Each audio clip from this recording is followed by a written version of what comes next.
Fins up! It's the Dolphins Squad. Everything Miami Dolphins every week. Breaking down all the big hits and game-changing plays from South Beach. The way only the Locked On Podcast Network can. Squad Goals. The Dolphins Squad Show starts now.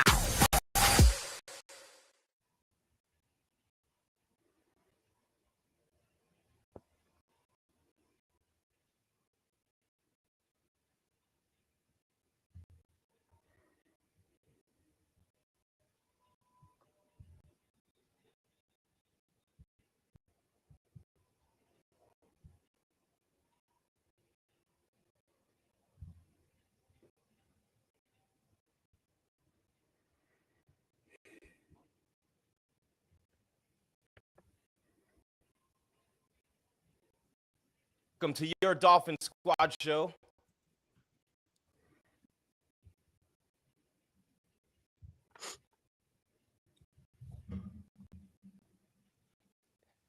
There we are. Welcome to your first Dolphins Squad Show. What's up, Fins fans? My name is Jim Grieshaber. Call me Grease. A tough one in Buffalo. The Miami Dolphins showed up, played hard, played a lot better tonight. But in the end, Jeff Zgonina, the Dolphins get the same result and fall to 0-3, 31-21 Bills. Yes, Jeff Zgonina. You can go by, I go by Z, ex-NFL player, big Dolphin player for 4 years. And yes, the Dolphins, they started off good. They flashed some good things of the past, and hopefully they can build on it and move forward. Kyle Krabs Locked On Dolphins host, and it's hard to win a football game when your captains make the monumental mistakes that we saw tonight with Zach Sieler on the punt return team and Tua Tagovailoa throwing his late interception with 3 minutes left in scoring territory, leaving a potential game-tying score on the field. Tough pill to swallow. Like some of the fight that we saw from Miami, thought we saw some growth in some areas. Second half defense, we got a lot to talk about here, Grease. Yes, we do. That's Kyle Krabs, your host of Locked On Dolphins, right here on all these channels. That is Jeff Zgonina, calling Z, former Dolphins defense, and those Dolphin defenses in the early 2000s. And, of course, our show today is brought to you by Prize Picks, our title sponsor. Get the action on the action with Prize Picks on the Locked On Podcast Network, your team every day. It's your Dolphin Squad Show. We're here live after every Dolphin game. And we're going to be coming your way midweek as well. An hour episode twice a week with the three of us giving you everything you need on your Miami Dolphins. Tough one tonight in Buffalo, but a lot to build on, if you ask me, with Mike McDaniel's team, especially no blimps flying free. And we are ready to roll with your Dolphin Squad Show. Let's go. This is what you'll be talking about.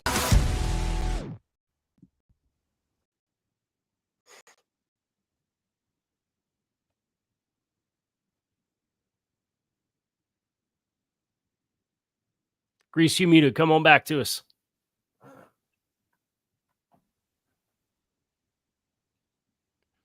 All right, so just crazy technical malfunctions here on my end, guys. I'm very sorry, but I will tell you this, okay? 31-21 the final in Buffalo. Kyle Krabs and Jeff Zgonina. One of those nights for the Dolphins. All that promise, all that hard work. You can't wait to start. You got that chip on your shoulder, ready to come out and just decimate the Buffalo Bills, guys. And I thought the Miami Dolphins, let's start here. Kyle, Jeff, and Jeff, I want to start with you on this because we're talking about a team that was really under the gun, right? At 0-2, they didn't show anything. The defense allowed scores on 12 straight possessions to start the season. The Patriots beat them, and they let Drake May do it. All kinds of things coming into this game. Fire Mike McDaniel. Tyreek Hill's not happy. The first thing that I wanted to see tonight was this team come out with some fire, with some intensity, with some focus. The fire and the intensity were great, and the focus was better. Yeah, it sure was. I mean, just from the opening kickoff, they had a great return to set up the offense, get the offense going, and they went down and scored on their first drive, which is a huge, morale boost for that team for the situation they've gone through the last 2 weeks of not scoring early and you're giving and 3 and outs. And I thought that it was a great way to start the game. And, you just wish the defense would have came out and got a 3 and out. And then it could have been a different start for the defense. But again, when you're playing in Buffalo on a Thursday night game against a great Buffalo offense, you know, it's kind of hard when they get the juice of the fans behind them to get a 3-and-out on their first drive. Well, and Z, I want to piggyback off of that where the first 2 weeks, the Dolphins offense blinked and they were down multiple scores, right? And I think the Bills almost did them a favor when they won the coin toss and then deferred to the second half. I've been hoping that, you know, especially after the week 1 debacle where they just had no rhythm and then going into the New England game, hey, we didn't run the ball a whole lot in week 1 because we got down 3 scores in the first 18 minutes and then we were down 12-0 in the second contest. You showed some balance on that opening possession. And I know Mike McDaniel really likes the strategy of having the first possession of the second half because then I kind of know what the first 30 minutes have looked like and it changes how I manage the start of the second half of the game. But if you'd have given up another opening possession and they'd gone down and scored on you and you were trailing right off the jump, you can't help but wonder what the play calling would have looked like because for all of that momentum that they found running the ball, it again felt tonight like they were a little intermittent on how often they were calling their run plays. They had that successful opening drive. I think they went, 3-and-out each of the next 2 possessions and had 7 yards of offense or whatever it ended up being before they put together another drive at the end of the half. So agree with you wholeheartedly as far as kind of the start to the game, the opening script I really liked. They showed some more balance. There's a run game to look at here that I'm sure we're going to put under the microscope as far as the big back, the young back, Ollie Gordon, and what he provided for them for some power. I like that element of what the Dolphins did on Thursday night. Yeah, Ollie Gordon was great, man. And Jeff, to Kyle's point, right, that opening drive, 10 plays, 47 yards. It wasn't pretty by any means. It was dink dunk, and Tua didn't even go over 100 yards passing until the second half. But 10 plays, 6 runs, 4 passes. They score. They set the tone with the run game, and it really started with Eskridge on the kickoff return, guys. 54 yards to get it started on the road. Give him the short field, and you come out and you just score. You punch him in the mouth and you score, Jeff. And that, to me, set the tone for the game to where the Dolphins were able to stay in it until the end because they set the tone with that physicality early. Oh, yeah, without a doubt. You know, again, as a player, when you start a game off like that with a nice big return and you set up your offense and they go down and they hard nose it down or they get some nice runs, you know, guys are running hard, making their blocks, you know, yes, dinking, you know, the little dink throws that he has, those are run plays basically, you know, in that offense, you know, so that's just another way of getting the guy out in space to make a play. And they did it and they got it down there, you know. It just, you know, wish they could have backed it up with some more other points in between those 2 good drives, you know, to cap off that half. Yeah, and Kyle, the defense played better tonight, but, man, they could not stop Josh Allen in that first half. At one point, he was 12 for 12 off play action, 18 of 20 overall. He's mastered that offense, mastered the play action. They have the best running game he's had in his career in Buffalo. And in typical Josh Allen fashion, he's spreading the ball all over the field. So tough job for the defense, no doubt. But with the offense setting the tone with the physicality early, the way the defense just kind of let Buffalo keep going right down the field on them, especially in the first half, that's demoralizing, and it's hard to keep up with that, especially on the road. Yeah, I couldn't tell if I was watching the Dolphins and Bills playing an AFC matchup or like an old school Pac-12 matchup or maybe right? a Big 12 defensive matchup where a lot of air, right? And I think that's the thing when you get Buffalo backed up there towards the end of the game and they have that critical catch and run opportunity to really kind of blow right before the 2-minute warning there at the end of the game, kind of put the game on ice. You still see those moments, and I think that comes with brand new players in the secondary, and Jason Marshall goes down with a hamstring in this game. They got Cornell Armstrong, who was on the practice squad and was out of the league last year, is playing nickel for him. I think they really got to look at that back end and ask themselves some hard questions. I know Iafetu Melifonwu is dealing with an injury as well, but they got a young 5th-round rookie in Dante Trader, who I'm excited to get into the tape and see what he did with the coach's film, because it seemed like he was really flying around out there. Ashton Davis had a nice play in the end zone on a target to Dalton Kincaid to break up a pass. So like these little incremental victories, and nobody at 0-3 wants to talk about moral victories. And I get it, because the start of the season's been a flop. But from that perspective with the defense, you're going against a guy who historically owns you anyway. And then you're trying to mix and match your coverages. And he also, you mentioned the some of the stats and efficiencies that he had. He started 12 for 12 against zone defense as well. When the Dolphins played zone, the ball didn't hit the ground. Like, what are you going to do? And then that was that critical play that set up the first down that really iced the game, was another zone drop where everybody on defense was flying out of there, and they left the sit route right over top of the ball wide open, and it's a big catch and run. Yeah, and even when he misses, it's because the receiver drops it or the DB breaks it up. Almost every single throw is right on the button from Josh Allen. And then you see Tua try to throw the ball down the field, which we'll get to in a little bit. But I know we're going to talk about Zach Sieler with the roughing the punter roughing the punter kicker penalty down the stretch. Excuse me, guys. Roughing the punter down the stretch, Zach Sieler. So that was a killer penalty, right? And then Tua throws the pick. And last week it was the 4th down sack.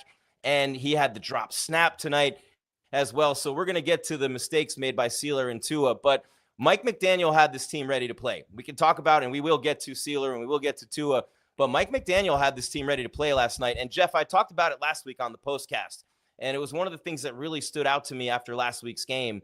All that talk about get rid of Mike McDaniel, fire the coaching staff, they're a bunch of bums. This culture with the Dolphins that has come to be ever since Don Shula. And I remember I'm covering the team back then. I was just starting my career in Miami, and everybody wants to run Don Shula out of town. And then Jimmy Johnson's down the road in the Keys. And, we got Jimmy Johnson. We don't need the old man anymore. Jimmy didn't have a ton of success, but then you look back at the Jimmy years and you go, oh, my God, I wish we'd had the Jimmy years back right now. But every time something like this happens, the 0-2 start, and I get it. It's inexcusable, a lot of the things that were happening, Z. But Mike McDaniel had this team ready to play last week, and he had them ready to play this week. There are stupid penalties still, lack of focus, guys going downfield, things like that. But you can tell that they are not a team that is poorly coached. No, it should, every week it's gotten better. The execution is getting better and the timing's getting better. Again, it's the first month of the season. Teams are just still trying to find their way through it, because a lot of these guys don't practice a lot in preseason anymore, and they're not in preseason games. So like on offense, the timing's off between most wide receivers and the quarterback. Tonight, it seems like it was a lot better than it was even last week. And everybody's getting better and better and better. And Mike, I thought he had those guys well prepared on a short week, after a tough loss at home, to get those guys bought in again to come back out on a Thursday night game. I thought they did well. Yeah, and Kyle, I know that you talk a lot about this during the week, day by day with your Dolphins podcast. It's obviously something that Fins fans are super concerned about. What are your thoughts about what I said about McDaniel, about the coaching overall, about the culture within the Dolphins fan group that has led to every time something starts to go wrong, fire everybody and blow it up? Well, it's I'm sitting here shaking my head. You mentioned the ineligible man downfield penalties that made me want to pull my hair out tonight, brother. I mean, it's the hidden yardage of it. Keon Smith, it's the hidden yardage. It's not a 5-yard penalty. There was a 10-yard gain, and you move it back 5 yards from the original line. It's 15-yard difference. The second one with Jonas Savaianaia on the completion to Julian Hill, that was 21 yards difference between the gain versus moving it back from the original line. I mean, you do go in to score touchdowns on both of those drives, so you want to be fair about it and say, well, they survived both of them. But, man, like, Savaianaia is 8 yards downfield run blocking somebody on this pole. Kyle. And it drove me nuts, Z. It drove me nuts. I'm going to say one thing. In about 4 weeks, you're going to see those linemen 15 yards downfield. Okay? That's a penalty that's called in the first few weeks because they're like, we're going to clean it up. The refs get yelled at. We're going to clean it up. And then it goes away. And you're going to see dudes like halfway down the field blocking on those plays. I guarantee you. I'll bet you on that one, Kyle. It's like last year with the Jawan Taylor lining up off the line of scrimmage, illegal formations, offensive offside stuff that they called. Taylor must have got called 5-6 times for the opening game for Kansas City last year. Yeah, right? And then it goes away. Then these guys are like, it's like punt protection. They're like the fullback back there. It is interesting. You get the illegal. I was just going to say you got the illegal block on the kickoff return too. That was a killer, Kyle. Yeah. Yeah. So there's those little things that you can't do playing this team that you seem to do every time you play this team. And Miami, in years past, when they've won more games than obviously what we're sitting at with 0-3 this year, they've leaned on their talent and been able to overcome that. But this is the well-coached football team that you can't go up against and have a 3rd and 5 and drop the shotgun snap and then try to run for a first down and pick up 3 yards. And then you have to punt after you just traded blows on the first 2 possessions. You can't have these kinds of procedural penalties. You can't expect to do that and lose the margins because they force you to play perfectly. And they played efficiently. I didn't necessarily love the flow of the game from Miami's perspective. And they bailed you out with the missed field goal that prevented it from becoming a 2-score game way earlier in the game script. But I liked the fight. I liked the effort. I liked the strain. I liked the way the defense got better in the second half. I like some of the procedural changes on the offensive side of the ball, right? How many times were we breaking the huddle with 19 seconds left on it versus last week? It was 7, 6, motion. Yep. Nope, come back. We're going to kill it. We just got to snap the ball. I'm going to clap the hands for the cadence and try to get the snap. And there's 2 seconds left. And you didn't get a chance to look at the defense at all. I like those changes. I really like some of the short yardage changes. I mean, you had a 3rd and 1 for +8. You had a 3rd and goal for a touchdown. You had a 3rd and 1 for +4. You had a 3rd and goal for 3-yard touchdown. You had a 2nd and 1 for 16 yards, a 4th and 4 for 15, a 3rd and 4 for 13. And those are Ollie Gordon, Jaylen Waddle touches. Like, I like some things that they did that address some of the concerns that we have, but we're not putting the full picture together. And the one that really stings me, like I mentioned at the top of the show tonight, was that it's your captains that made the mistakes that were the backbreakers in this game. Yeah, and you throw in the Sieler penalty and the Tua penalty. Let's not forget Jordan Brooks on that sack too. 2nd and goal becomes a 1st and goal. Not maybe as costly as what Sieler did or what Tua did, but the mistakes are killing them. I mean, they could have won this game. They had a shot. Moral victories aren't good enough in the NFL, guys. And Kyle, with a perfect segue to our next segment. Segment 1 is in the books. We can only get better from here. It's your Dolphins Squad Show. Jeff Zgonina, call him Z, Kyle Krabs of Locked On Dolphins. I am Jim Grieshaber. Call me Grease. So much more to come. Kyle gave us the segue for segment number 2. We're going to talk Tua. We're going to talk the offense. We're going to talk the play calling, which was so much better tonight. They were great on 3rd and 4th down. So many things to build on offensively, but drop snap, interception, costly mistakes by penalties, offensive linemen down the field, things like that to clean up and probably shouldn't be happening. And we'll have Jeff tell us why they're still happening when we come back. It's your Dolphins Squad Show on the Locked On Podcast Network, your team every day. Jim Grieshaber, call me Grease, Kyle Krabs, and Jeff Zgonina keeping it going.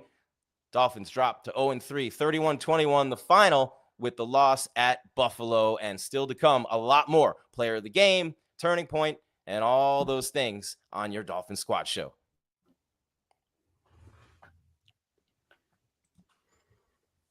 And I get a chance to tell you about 5-Hour Energy. Whether the graphics fire or not, we're going to tell you that caffeine just got a major flavor upgrade. That is right. Oh, man, 5-Hour Energy. I need it right now. Those shots, they deliver tasty caffeine in 17 bold flavors, as bold as Jeff Zgonina, right? Each 2-ounce shot packs the caffeine of a premium 12-ounce cup of coffee, B vitamins as well, nutrients, 0 sugar, and 0 crashes. And that's a real good thing when you're doing as many shows as we do. What I love the most, how portable they are. Big taste, tiny shot.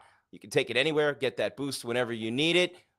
Those flavors are bold. 17 of them. I like them all. You can't really get a bad one. No doubt about that one. But man, oh man, I love how fast it kicks in and that it's sugar-free, right? You don't want that diabetes coming with it, so I don't have to worry about crashing later either. And enough with the boring, flavorless caffeine drinks, right? It's time to give your caffeine a flavor upgrade with 5-Hour Energy shots.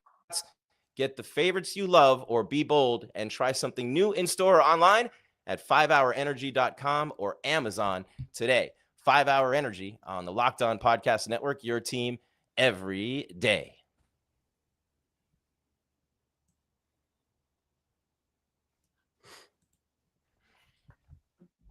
All right, there we have it. It's Grease, it's Kyle, it's Z. Dolphins drop their 3rd loss of the season, 0-3. Did it work? It worked. I can stop sweating to death. Yeah, all right, we got one in the books, guys. But 0-3, 31-21 the final at Buffalo. I thought when Prater missed the field goal, it's 14-7, all that momentum coming your way, guys. And Z, we talked about it before the break. And, man, it's just tough. We got the turning point coming up, stars of the game. Look ahead to next week against the Jets you go from Thursday night to Monday Night Football. But, Z, we talked about the way they came out with fire, with intensity, with somewhat focus. And again, Kyle, to your point, man, it was the captains that killed them. And that's a great point, because those are the last guys that should be doing it. Not for a lack of effort, though, that's for sure. But execution-wise, okay, I love the down and distance tonight.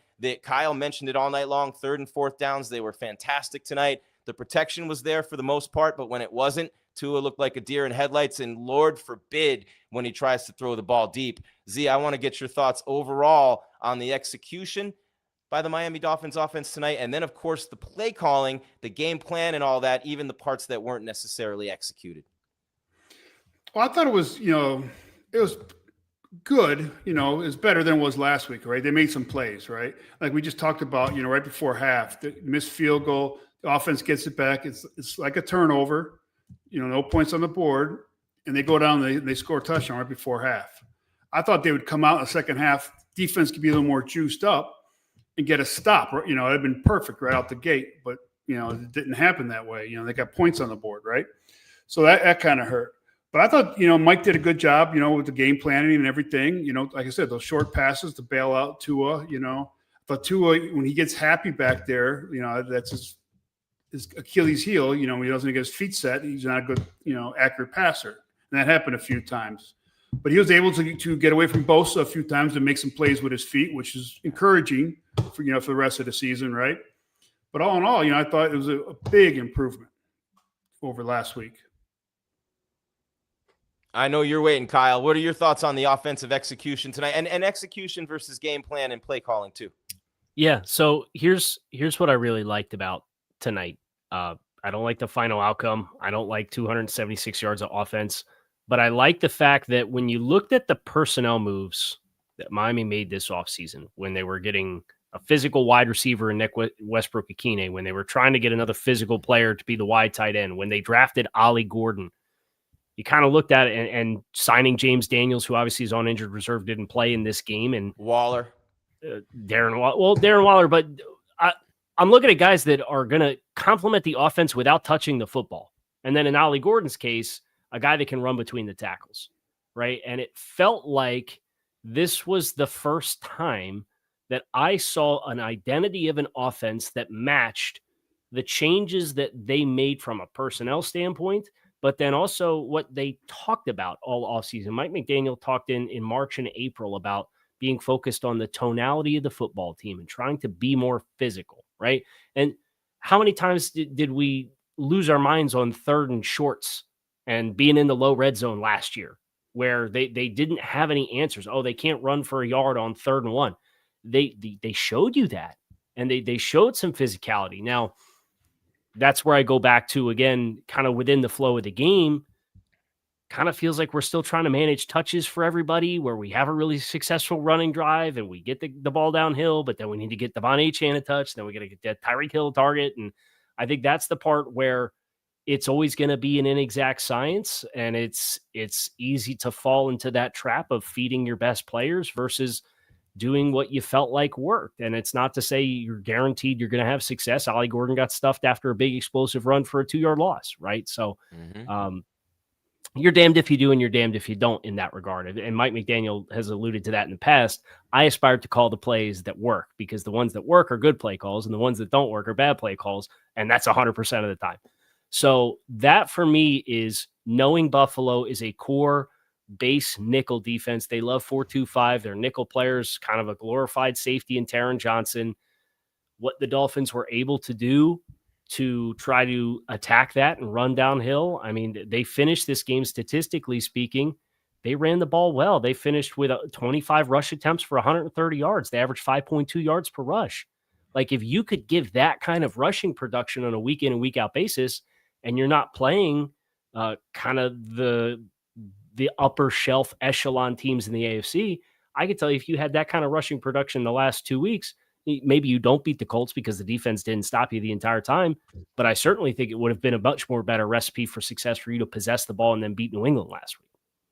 Yeah, and Z, I'll tell you what, the offensive line, for the injuries and all the things, a couple penalties, but I thought they did a good job, man. And they found another player in Ollie Gordon. We knew this coming into the season. He really emerged in the national spotlight tonight, had a real good game. And that two-headed monster in the backfield with all those weapons. But to Kyle's point, I think that's a great point, Kyle, about trying to manage egos and trying to make sure you spread the ball around enough. And I don't know if you meant on the ego side, Kyle, or not, but that's part of it, certainly with Tyreek. He's always going to have something to say. But I thought they did a real good job of getting the ball to Waddle tonight. I know Pete Carroll's laughing somewhere in the slant on the goal line, but Tyreek Hill and Jaylen Waddle got a bunch of touches, and they made plays tonight. Yeah, they sure did. And you talk about that O-line, right? So, like we talk about who our playmakers are going to be. Mine were the O-line tonight because I thought 4 new starters to come in there, and it didn't look like 4 new guys out there. Yeah, there were a few penalties, guys downfield. The timing is off, with, the 1,001, 1,002 before they go downfield. I get all that. But for the most part, those 5 guys gave Tua a chance to throw the ball for the most part. And it opened up lanes for the running backs. So I thought they were outstanding up front tonight. Kyle, your thoughts on that? The offensive line with those. I mean, I think that, and Jeff would know going against those guys his whole career and coaching against them. But I agree. And I think that too, when you have new starters up front running the ball and establishing that mindset early on, I think that's huge when you have guys that are not your starters and they're not your regular players out there. You get them in that mindset early and you get them locked in. Yeah, it's like scheming a couple easy completions for a quarterback early in the game to kind of get him into the rhythm of the game, right? And for the offensive line, it's firing off the ball and being aggressive and getting that first down, right? That opportunity to play forward. And I think one thing that is interesting to watch, I didn't see anything from an injury perspective, but Keon Smith started this game and Daniel Brunskill finished this game. So we did have kind of a shuffling there at the right guard spot.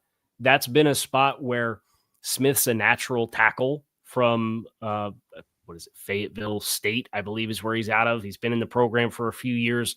They've tried cross-training him. I felt his tape has been better outside at tackle versus what it's been inside at guard, where things are happening a little faster. Christian Barmore and Milton Williams gave him fits. They gave Jonas Ainaya fits last week as well. But Brunskill's the guy who was with Mike in San Francisco. So there's a lot of familiarity within the scheme. The terminology all makes sense.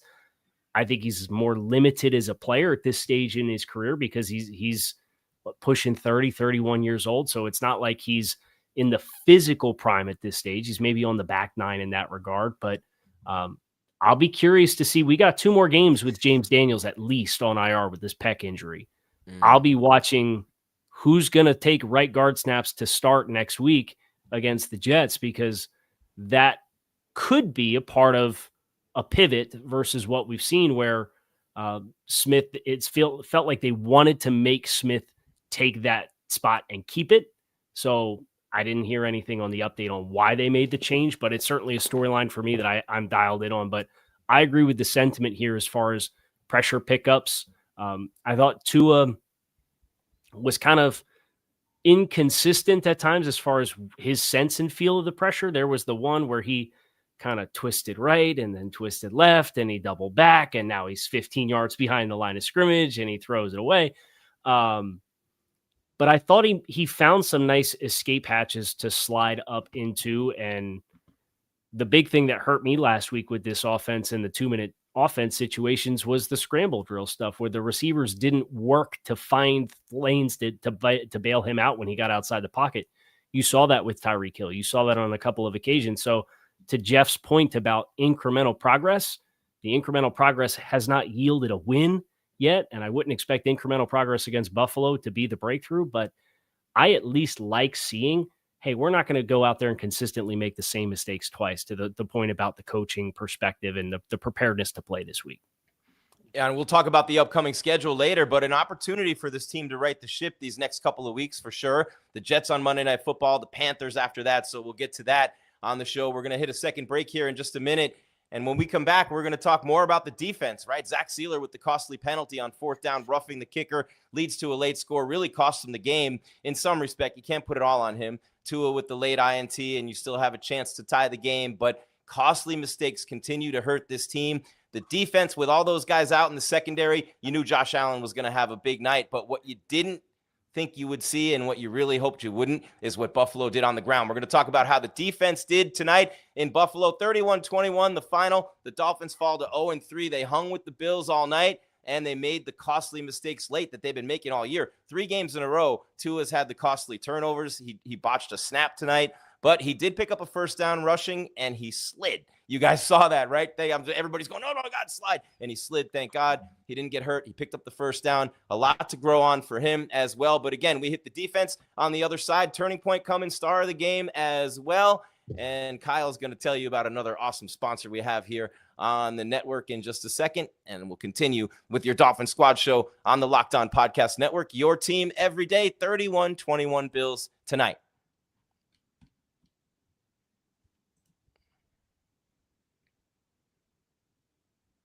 Today's Locked On Dolphins squad is brought to you by Prize Picks, the daily fantasy app where making the right call can actually pay off. You and I make decisions every day, but with Prize Picks, being right means cashing in. With football now back, we're in the full swing of the NFL season. Prize Picks is the simplest and fastest way to get in on all of the action. Just pick more or less on 2 to 6 player projections, and you can turn your takes into real prizes in all less than 60 seconds. It's quick.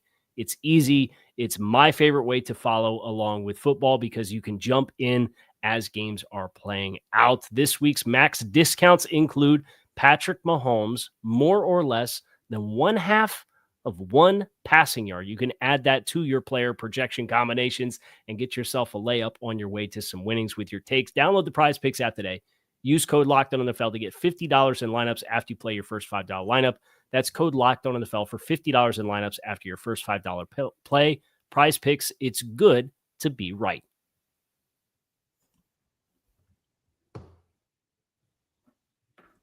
It sure is good to be right. Kyle Krabs, Jim Grieshaber, call me Grease. Jeff Zgonina, call him Z. Former Dolphin defensive player and had some good years in the mid-2000s with Jason Taylor and Zach Thomas and the Dave Wannstedt, the Nick Saban years, and some of those years you'd give anything to have back these days, Z. But you had a good time playing in South Florida, and all those years you played in the league, so many teams you played for, all the teams you've coached for over almost 3 decades in the NFL. So very familiar, some good friends on the Dolphin staff and some good friends within the organization too. So it's great to have you here. We're going to be here every Wednesday. And then, of course, after every game, replacing the postcast. Nothing's going to change with Kyle. He's still going to continue to do the daily content like he has been for so long at such an elite level. And let's hope the Dolphins can match that with their play at some point this year. We already talked about the offense and the mistakes that they made, but the good things that happened as well tonight. Now it's the defense. I mean, you give up a ton of yards on the ground. You knew Josh Allen was going to have a big night with the injuries, guys. But Z, I'll start with you. I want to start with the guys up front. Now, I know Zach Sieler, that was a hustle play. It was brutal, terrible penalty. But I know you're feeling for the big guy in that moment. I mean, he's a big, big force in the middle for that Dolphin defense. Played well tonight. And just an unfortunate ending to a play that he just tried so hard to make something happen. He sure did. I mean, you can't fault his effort. You know, he was trying to make a play, you know, change the field position at a crucial part of the game. You know, rushing against the long snapper. The guy gave him no pressure, so he just was rolling. And then he thought he could block it with his hand. And, you know, unfortunately, he ran into the punter, and it cost him 15 yards on the first down, you know, because they were off the field. And then, you know, they went down and scored on that drive, and, you know, that's just a killer.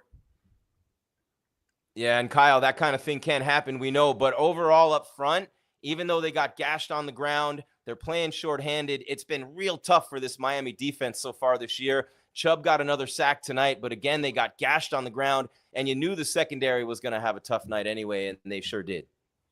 Yeah, I think it's, without watching the TV copy, I think some of my early impressions on this was your edge support was kind of soft early. The Bills come out with larger blocking surfaces, whether it's the multiple tight ends or if it's potentially they'll come out with reduced condensed stacks with receivers close to the offensive tackle. And those guys are speed releasing out, and they're getting on top of your coverage players on the perimeter. So you were a little too soft in that regard.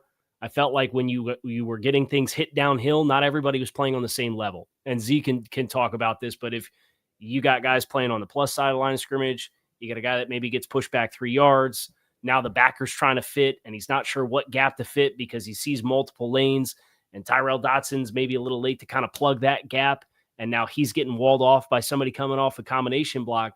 It's just not been consistent enough through 3 weeks in my eyes across the board to kind of create that wall and then allow your pursuit to box the play. There's too many guys popping into the second level with momentum through runs, and that's part of all the young guys that you have playing, whether that's Kenneth Grant, whether that's Matthew Butler, who they got off waivers, whether that's Jordan Phillips, who I think's been the most consistent anchor player of the group.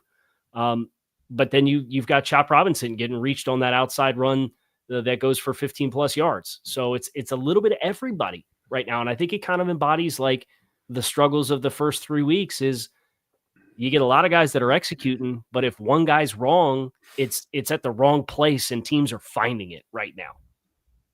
Yeah, they sure are. Like you said, talk about the edge play, it was kind of non-existent at times out there. The front side and the back side, because they were being cutbacks and the DN was all the way down towards the center and there was nobody out there except maybe a DB, and that's not going to stop a running back, at that caliber, at that speed, coming at them. So, again, they just got to continually play their gap so everybody, like you said, has a good definition of where they're supposed to be. Because now you start seeing guys trying to I got to go help out here. It's going to maybe pop over here. I'm not sure. And, that's when it snowballs and you get those 15-yard runs. And, it just continues. What do you see to build on, though, Z? What do you see that you like from that group? What do you see with that front seven that you can build on if you're coming into practice this week and you're heading toward the Jets game? Well, there were parts in the game where they did play great technique, right? Going back to what Kyle said, some guys are getting knocked off the ball early in the first 2 drives of Buffalo, but then they start, hunkering down a little bit and holding their gaps and their positioning, up front, the upfront guys, So I think, Anthony Weaver will pull out those clips and show them that they can do it, and especially for the young players. Once you see that you can do it, you have a chance to build on it, But those older guys, they're going to have to go in and they're going to, make solid edges, because that's the thing. If you don't have an edge, the ball's going to go, and then once you're playing behind, especially on a stretch team or something, it's over. You can't catch up because now you're asking corners who, they're down to the third string corners now because of all the injuries. They haven't seen that kind of live action of a, big back running down their throat. And you don't want that, even if it's your starting corner, So the guys up front got to stop that, and clean it up, clean the windows up for the linebackers.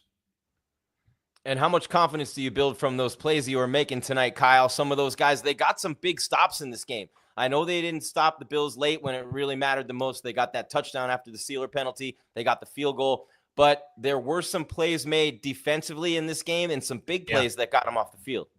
Yeah, and I think it's been kind of a continuation through the first 2 weeks of this defense is living way too often in 3rd and shorts, like 3rd and 4 or less. It's been killing them. The first 2 weeks, it was 80% of 3rd and 4th or less, or 4th and 4 or less, 80% conversion rate on those instances. And, it's the first possession that Buffalo had, they didn't get the 3rd down at all. It was just 1st and 2nd down all the way down the field. And then on the second touchdown drive that they had a 3rd and 2 that they go for 5. They had a 3rd and 1 at the 9 that they go for 4, and then they score. The missed field goal possession, their 3rd possession, they have a 3rd and 2. They convert for 16. And then they have a 3rd and 8. You finally get them backed up, and that's where Josh Allen gets sacked by Bradley Chubb.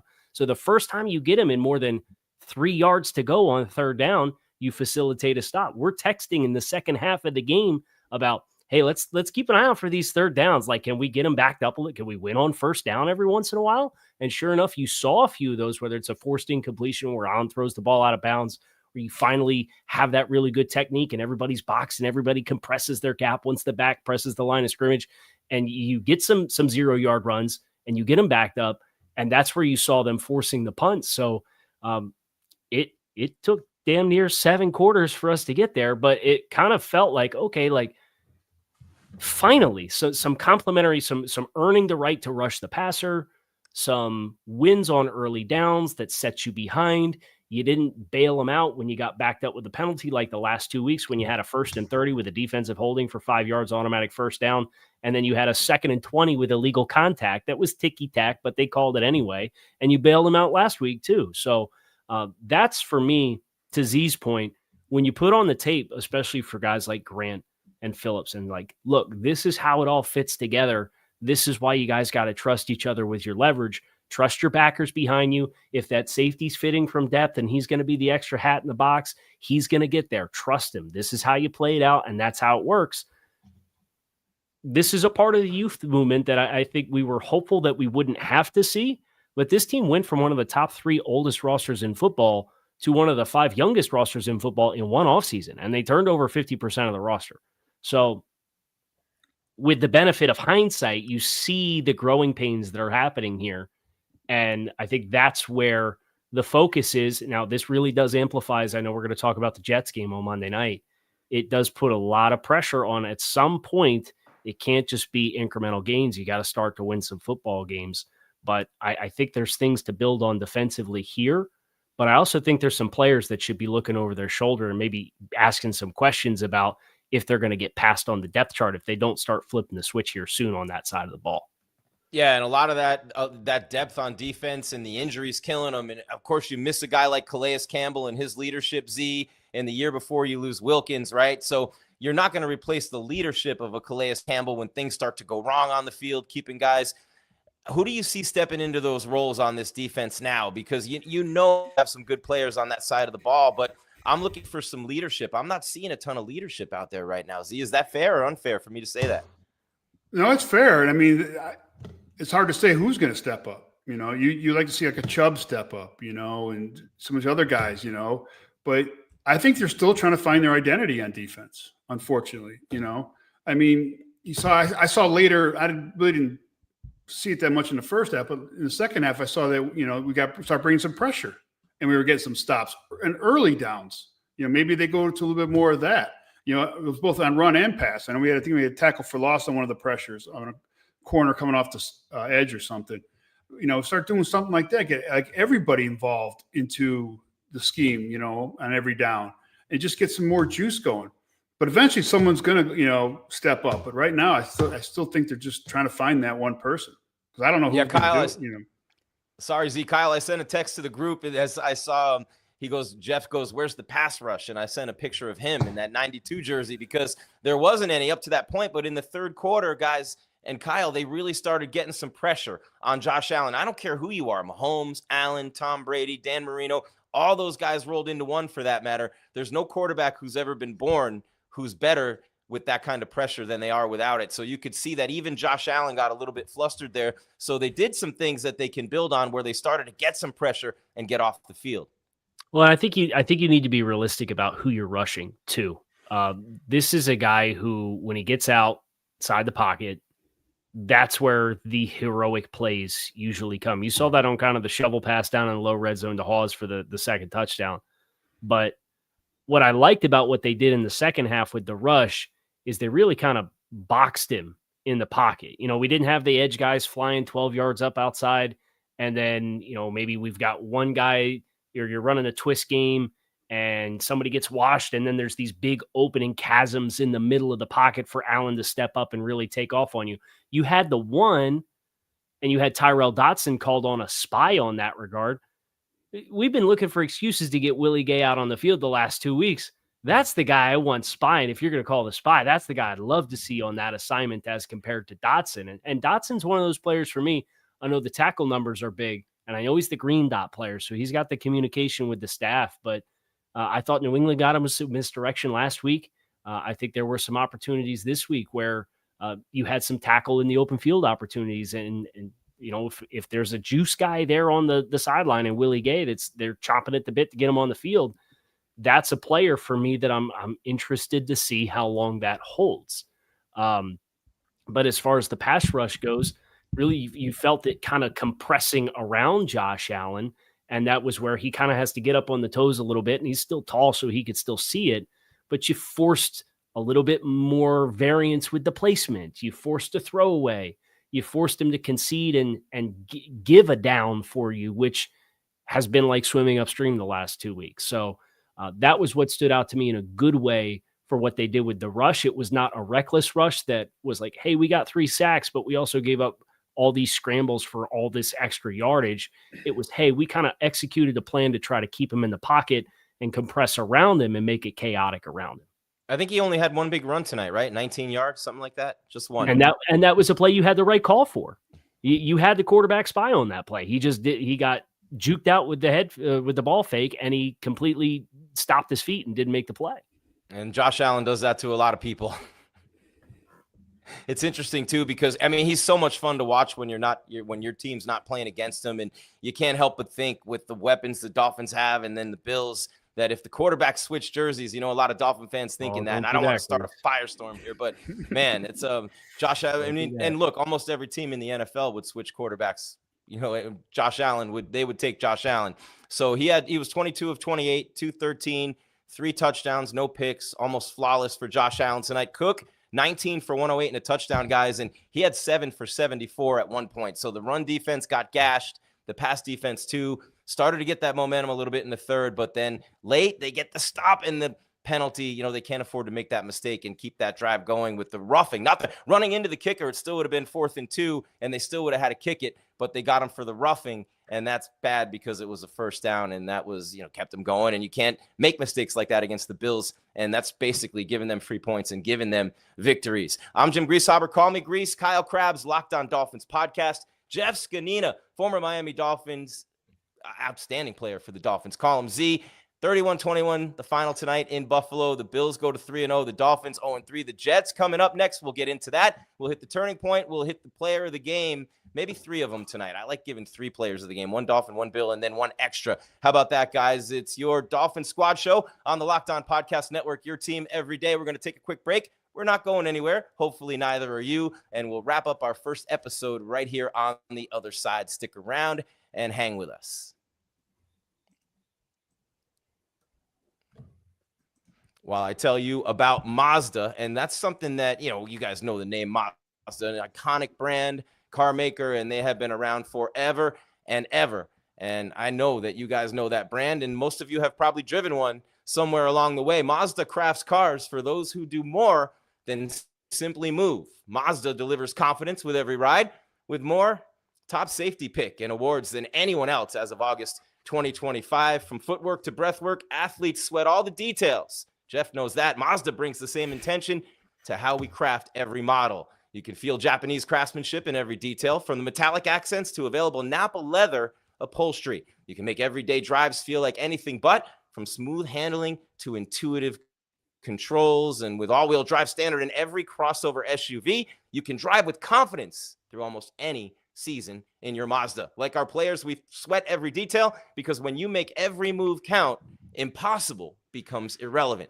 Mazda, move and be moved. On the Locked On Podcast Network, your team every day. All right, Jim Grieshaber, call me Grease again. Gries. Jeff Zgonina, call him Z. We got Kyle Krabs from Locked On Dolphins. This is your Dolphin Squad Show, live after every game for an hour, every week, middle of the week for an hour, just transitioning from the previous game to the next one. Guests coming your way. All kinds of things with this show, in addition to all the incredible content. And we truly are blessed, Kyle. I say it a lot, but you are literally the best in the league, man. And we are blessed to have you with the Dolphins coverage. All right, we're wrapping it up here, guys. Final segment of the show. We hit the offense. We hit the defense. We talked in the beginning about the way that they came out with that fire, that passion, that aggression. A lot of injuries, a lot of things happened in the secondary and the offensive line that really reared their ugly heads tonight. And sometimes backups are backups, and they're just not going to make those plays against a guy like Josh Allen. But you didn't stop the run. You didn't stop the pass. The momentum that you did build got crushed by a late penalty and another Tua interception, guys. That's 3 games in a row where the turnovers have killed them. And we're talking about the intangibles right now. I don't care who your quarterback is. I don't care how much Tua's been unfairly criticized, fairly criticized as well, for that matter. He cannot continue to drop snaps. He cannot continue to have eyes like this back there. He cannot continue to throw helium balloons down the field, and he certainly cannot continue to turn the ball over. There, I said it. We got it out of the way. Aren't you glad we waited this long? Well, I mean, it's true, right? It's 3 games in a row. The turnovers killed him. So the turnovers killed you in the first 2 games. Obviously, the Colts ones came early. The Patriot one came late. And I thought he executed the offense better in week 2. And that was the biggest jarring surprise for me, was week 1, was just like, we didn't execute the offense. There's reads, we're throwing stick. And the first read's there, and the flat's available with free access. and we're turning it down to move to throw the fullback on a dig route on the backside. And the safety's at 11 yards sitting on it and driving on it, and you almost threw a pick in that regard. So that was what was really jarring about week 1 against the Colts, was what the Colts defense did to kind of just totally have him all kinds of mixed up. I felt he executed the offense and made reads at a better level in week 2, but then you had this backbreaking mistake. And then I thought this game for Tua was about kind of the ceiling on the skill set was what stood out the most to me. Where was it at halftime? We had an average air yards completion of minus 1/2 of a yard on those completions in the first half. Like, Buffalo's going to play you with depth because of your speed. And this has been how they've played you for forever. And it's been, we're going to dare you to stay on schedule and stay patient and run the football. And we're going to dare you to make big boy throws to the field outside the numbers. And if you want to take deep shots, we're going to have guys over the top of it. And the second level is going to be bailing out of there, flying out of there. And we're going to trust that we're going to be able to get up and tackle when you throw the ball underneath.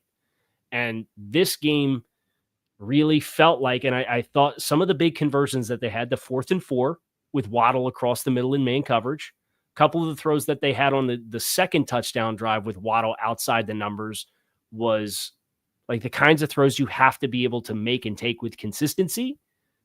But then you get to this end of game mistake where it's like, I was talking with Z in the pre-show, and you had 3 eligibles to that side.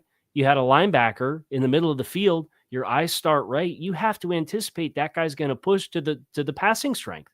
And that's what he did. And he pulled right into the throwing window, and Tua never felt it. And it's a crippling mistake. Z, what are your thoughts on that?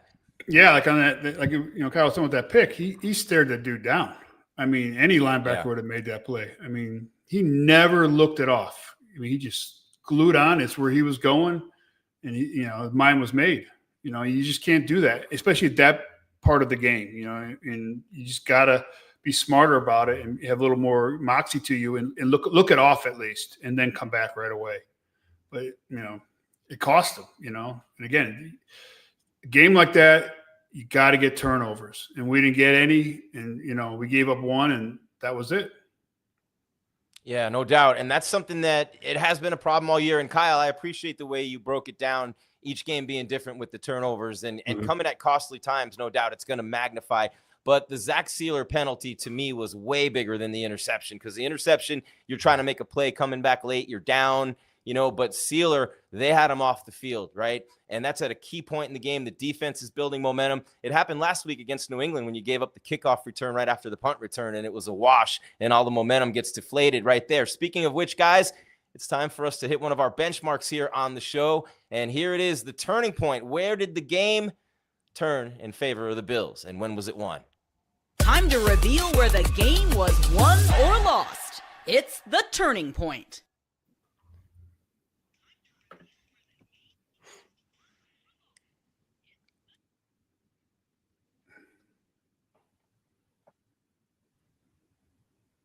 All right, guys, I'll start it. The turning point for me was the Sieler penalty. You get him off the field, all the momentum. I think you probably win. It's hard for me to say you probably win the game, but I think they were right there with a shot, and we could be talking about a victory tonight. Unfortunately for Zach, but it's 21-21. All the momentum's going your way. You get him off the field for a second straight possession. But wait, flag, 15 yards. Bills go down and score. To me, that's the turning point. Game over. I'm going to say that the Tua interception. You know, I think if we scored there, you know, we're back in it. You know, we were moving the ball. The defense was playing, you know, better. I just think that, you know, that was my turning point.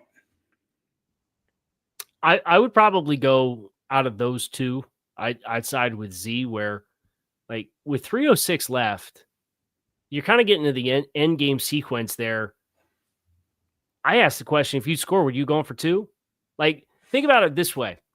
This exact same game script played out last year, right? Where the Dolphins last year in Buffalo week 9 had 2 touchdown drives in the fourth quarter to tie the game. And then Josh Allen gets the ball back, and that was the Jordan Poyer bonehead of all bonehead personal foul or defensive pass interferences against Keon Coleman that set up a 60-yard game-winning field goal. If you could have executed the end game sequence like the first half sequence, where situationally they have not been great at that as far as possessing the clock for the right amount of time. I go back to the first game against Buffalo last year where Miami had the ball and they were moving, and you kind of felt like with a minute and a half left, they just decided they were going to play for a field goal. And, they didn't get down into scoring territory or take it seriously to take throws to try to score a touchdown, it felt like. This was the first half here was the right balance. And then you're right back in those shoes where, hey, if you go down and you tie the game again and you can put less than 30 seconds left on the clock, do you play for the win or do you play for the tie and then hope your defense gets a stop like you did last year and Josh Allen gets a DPI and then you get walked off on a game-winning field goal as time expired? So I think for me, out of those two sequences, and I would have loved the psychology if you had that opportunity to go for the win, but we didn't get a chance to see it because on the fringe of the red zone, we throw the interception and we give the ball back to the Bills. And then on 2nd and 16, you give up 30 yards with 2:49 left in the game. If I was going to pick a third turning point in the game, that 2nd and 16 conversion that puts you down to the 2-minute warning, and then you don't have enough timeouts to realistically give yourself a chance to get the ball back, would be my third choice. Nice job, Kyle. All right, that's our turning point. Now we hit the player of the game. This is the Locked On Player of the Game.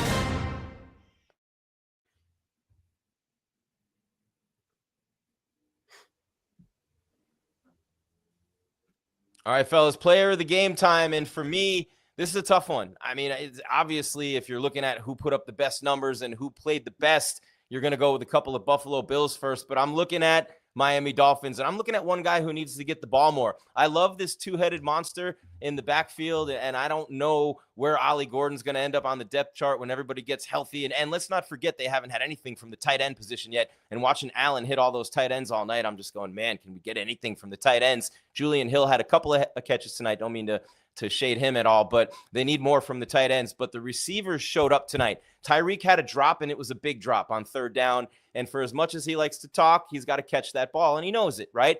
But he made big plays tonight. But the guy I'm looking at is his counterpart. I'm looking across the field at Jaylen Waddle. How many big catches did Jaylen Waddle have tonight? He had the touchdown. He picked up several first downs. They could not cover him. And a couple of those plays that you were talking about, Kyle, where Tua made the wrong read and went back to that was Jaylen Waddle that was open a couple of times. And so I'm going Jaylen Waddle. Not a huge game numbers-wise, 5 for 39, but he had the touchdown, and he made several big catches tonight. So I'm going to go Waddle from the Dolphins side.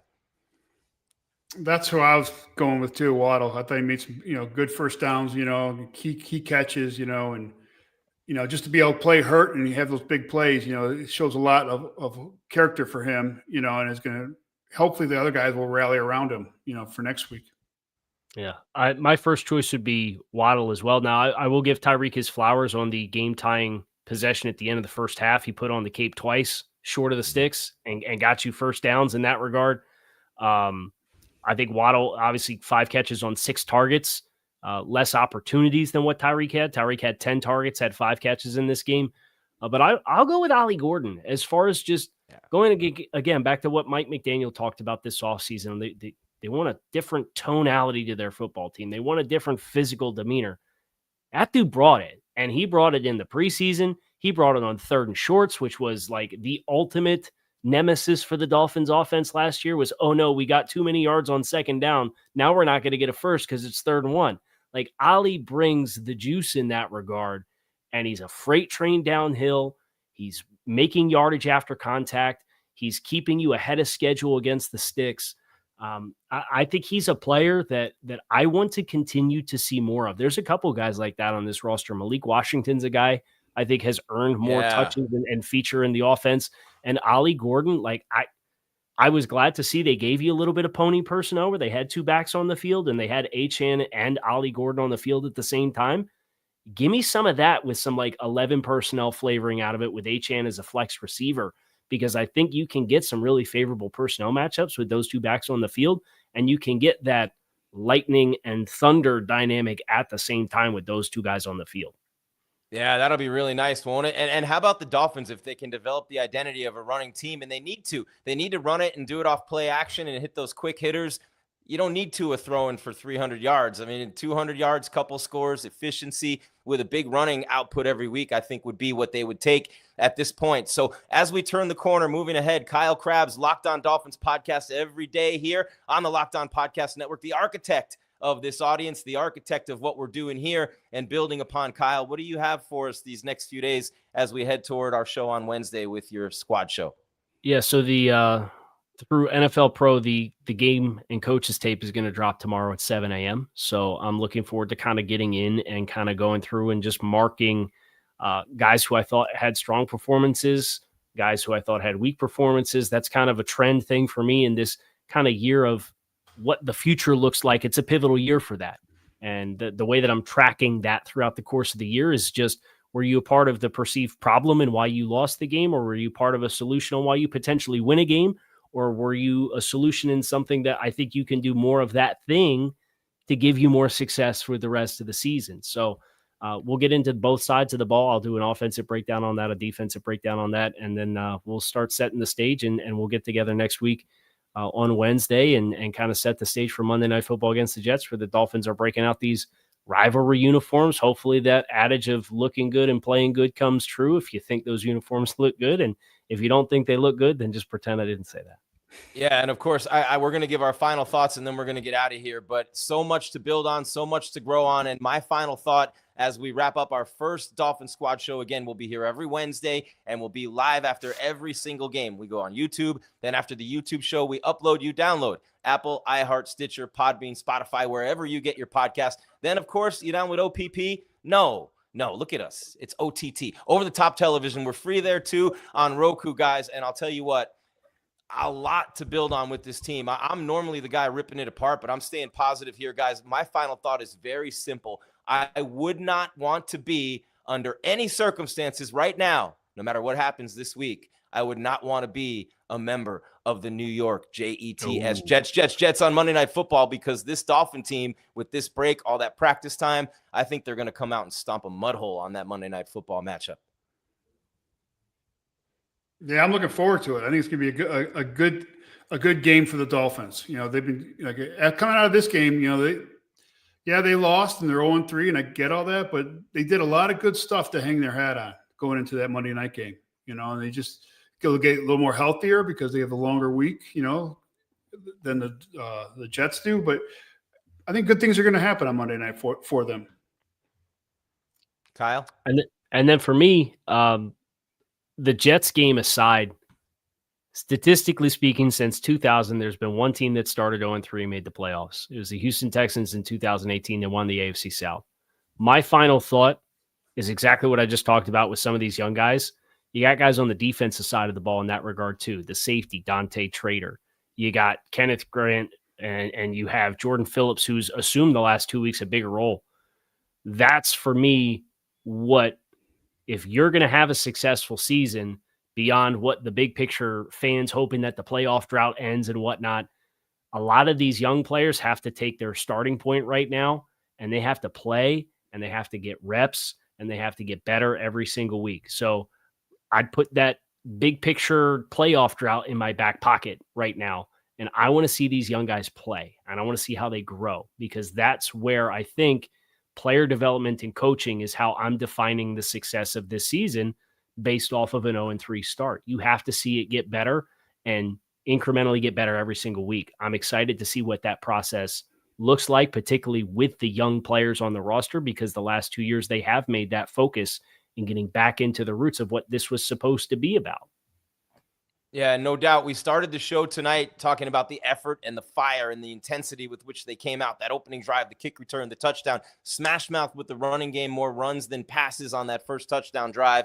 I like that mindset, and I love that they came out and fought. I love that Tua didn't get rattled. I love that Mike McDaniel called his game, and they didn't let the noise distract them. They came in strong, and they came in tonight. And I thought they played well enough to win, minus a couple of things, and we could not have said that opening week. Could have said it last week, but the Bills definitely a much better team than the Patriots. Guys, show 1 is in the books. We'll be back on Wednesday. Not sure if we're going to post the episode on Wednesday or Thursday. We'll let Kyle figure that one out with his programming schedule, but we'll record on Wednesdays. We'll be here live after every game, Monday Night Football, and the Jets suck. next week on Monday Night Football, and we'll be here live right after. But that's Z, Jeff Zgonina, and Kyle Krabs. I'm Jim Grieshaber. Call me Grease. Thank you for watching and listening to your Dolphin Squad Show on the Locked On Podcast Network. Your team every day. So many great shows, and the local flavor of this network just continues to shine through. So many great shows covering your favorite teams and the league as well. And man, oh man, we are just getting started with this football season. Like Kyle says, a lot of guys with a chance to prove some things this year, particularly the younger guys, and we'll keep you up to date every step of the way. Thank you for watching and listening to your Dolphin Squad Show. We'll catch you midweek right here on the Locked On Podcast Network. Your team every single day. For Z and Kyle, I'm Grease. Thank you for watching.